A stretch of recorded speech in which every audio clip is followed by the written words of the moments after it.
Астанадағы әріптесім Әсемгүл Мұхитқызы бүгін Палестинаның Қазақстандағы елшісімен сөйлесті. Ол Газа секторын бомбалап жатқан Израильдің әрекетін шектен шығу деп есептейді. Оның сөзінше, Тель-Авив террорды сылтау етіп, тұтас жерді жаулап алмақ. У нас всегда говорю, золотой ключ для мира.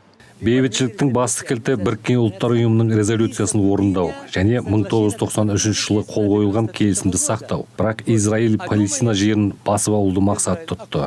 Олай болмайды. Террор жайлы айта бермей, террордың шығу себебіне үңілуіміз керек. Оның себебі бәріне белгілі. Ол басқыншылық, оккупация. Мынау Палестина картасы. 1948 жылға дейінгісі жап-жасыл Палестина. Кейін картада Израильдің сары түсі көбейді. Ал қазір қараңызшы, түгел сап-сары. Міне Израиль, міне Палестина. Бұрын қалай еді, қазір қайдамыз.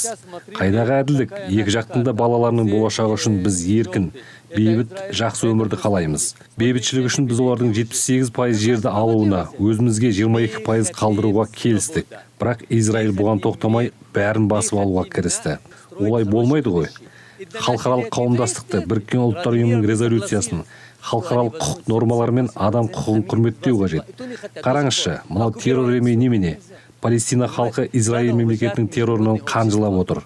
Қараңызшы, өлген палестиналық балалар. Балалардың қандай кінәсі бар? Қандай сезімдемін дейсіз бе? Жақындарыңыз қырылып жатса, қандай сезімде болар едіңіз? Әрине, өте қиын. Палестина халқының өкілі ретінде айтарым. Газа секторында туыстарым бар. Әріптесім консулдың ата-анасы сол жақта қалған. Бірақ хабар ала алмадық. Өйткені онда не су, не тамақ, не жарық жоқ. Бұл қалай болғаны? Нету вода, нету еда, нету свет. Как это можно?